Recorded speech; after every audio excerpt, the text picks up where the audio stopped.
What's up lifters. तो आज हम बात करेंगे what is better for hypertrophy, machines और फ्री वेट्स। तो अगर आपको कोई भी ये कह रहा है कि machines are superior than free weights for building muscle क्योंकि आपकी स्टेबिलिटी वगैरह इतनी चैलेंज नहीं होती, तो he is just following a script जो और लोग बोलते आ रहे हैं वो उसे रिपीट कर रहा है। क्योंकि इवन द स्टडीज शोज कि मसल बिल्डिंग फ्री वेट्स में और मशीन में सिमिलर ही होती है as long as your volume is optimized और आप ट्रेन कर रहे हो फेलियर से 1 या 2 रेप रिजर्व में। तो it just comes down to your personal choice कि आपको किस चीज़ में ज़्यादा मज़ा आता है। अगर आपको मशीन्स में ज़्यादा मज़ा आता है तो आप मशीन्स यूज़ करो, अगर आपको फ्री वेट्स में ज़्यादा मज़ा आता है तो आप फ्री वेट्स यूज़ करो। उसके बाद जो सेकेंड पॉइंट ऑफ आर्ग्यूमेंट आता है कि मशीन्स में आपकी स्टेबिलिटी चैलेंज नहीं होती, तो ये तो मेरे ख्याल में उल्टा डाउन पॉइंट है एक तरह से मशीन्स के लिए कि उनमें आपकी स्टेबिलिटी चैलेंज नहीं होती, वो स्ट्रेंथ तो उतना कैरी ओवर नहीं देते आपके।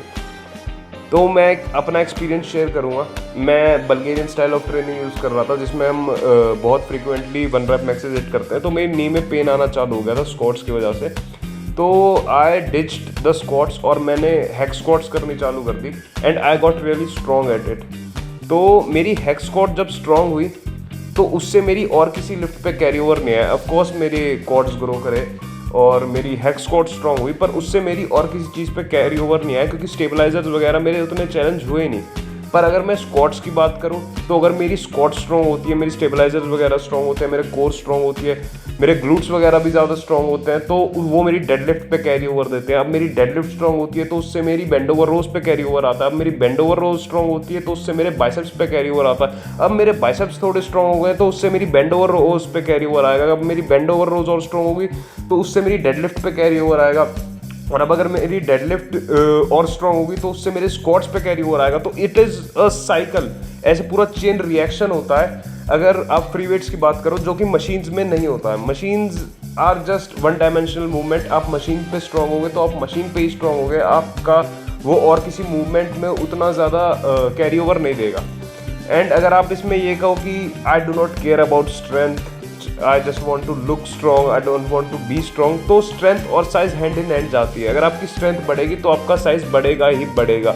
अगर ऐसी बात नहीं है, आप मेरे को कोई भी ऐसा 200 किलो की जिसकी स्क्वाट हो ऐसा आदमी नहीं दिखा सकते और उसके लेग्स छोटे हो, है ही नहीं। क्योंकि आप कोई आदमी मेरे को ऐसा नहीं बता सकते जिसकी 150 किलो से ऊपर की बेंच हो और उसकी चेस्ट छोटी हो।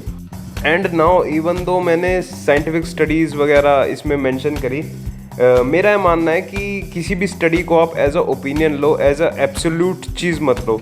क्योंकि सीन क्या होता है हेल्थ एंड फिटनेस में स्पेशली मसल बिल्डिंग या स्ट्रेंथ बिल्डिंग बहुत स्लो प्रोसेस है और ज़्यादातर जो स्टडीज़ होती हैं वो 4 से 8 हफ्ते की होती है। थोड़ी बहुत होती है जो ज़्यादा 6-6 महीने की होती है, पर ज़्यादातर स्टडीज़ 4 से 8 हफ्ते की होती है और उसमें आप कुछ भी पता नहीं लगा सकते। और सेकंड चीज़, ज़्यादातर स्टडीज़ जो होती हैं वो बिगिनर्स पे होती हैं एंड हम सबको पता है कि beginners will grow from anything. Gym में जाके वो कैसे भी ट्रेन करें, फेलियर तक ना करें, ढंग की फॉर्म में ना करें, but they will grow. And third argument is that free weights में आपको इंजरी रिस्क ज़्यादा होता है, तो ये भी एकदम फॉल्स आर्ग्यूमेंट है। क्योंकि फ्री वेट्स में और मशीन्स में इंजरी का वो सेम ही होता है। अगर आपको स्क्वाट करते हुए ऐसा लग रहा है कि बहुत अननेचुरल मूवमेंट है या मेरे को इंजरी हो सकती है, यू नीड टू स्क्वाट मोर। आप ज़्यादा स्क्वाट करते रहोगे तो आपके इंजरी का रिस्क भी कम होता चला जाएगा। एंड अगर आप सिर्फ मशीन यूज़ करते हो तो जिम में तो हो सकता है आपकी इंजरी का रिस्क कम हो जाए, पर जिम के बाहर ज़्यादा हो जाता है। इसलिए मैं जर्चर मूवमेंट, स्टिफ लेगड जर्चर मूवमेंट्स ये सब बहुत प्रमोट करता हूँ, क्योंकि ज़्यादातर लोग अपनी स्पाइनल फ्लेक्शन को ट्रेन नहीं करते हैं, जिसकी वजह से जिम के बाहर कुछ उठाते हुए, राउंड बैक से कुछ उठाते हुए इंजरी होती है ज़्यादातर लोगों को। तो इसीलिए अगर आप सिर्फ मशीन पे ट्रेन कर रहे हो, आपके स्टेबलाइजर्स वगैरह बिल्कुल ही आप यूज़ नहीं करते हो और उसके बाद आप जिम के बाहर कोई ऐसी फिजिकल एक्टिविटी करने लगो तो इंजरी का रिस्क और ज़्यादा बढ़ जाता है। और अगर आप अपनी कैपेसिटी से ज़्यादा वेट यूज़ करोगे तो देखो डेडलिफ्ट करते हुए इंजरी हो सकती है और हैक स्क्वाट्स करते हुए भी इंजरी हो सकती है। अगर आप ज़्यादा वेट लगाओगे जो आपसे हैंडल ना हो, ईगो लिफ्टिंग करोगे। Now I am not saying कि आप मशीन्स को बिल्कुल ही छोड़ दो और सिर्फ फ्री वेट से ट्रेन करो। Machines have their place and free weights have their place. मेरा मानना है आपका 60% 70% वर्कआउट जो है वो फ्री वेट से होना चाहिए, बाकी 30% या 20% आपका मशीन से होना चाहिए एज अ फिनिशर। ये मेरा मानना है। और ऑफकोर्स अगर आपको कोई इंजरी वगैरह है आपकी नीज़ वगैरह में, ग्लूट्स वगैरह में, आपके शोल्डर में कोई इंजरी है, तो ऑफकोर्स मशीन्स यूज़ करने में कोई बुराई नहीं है।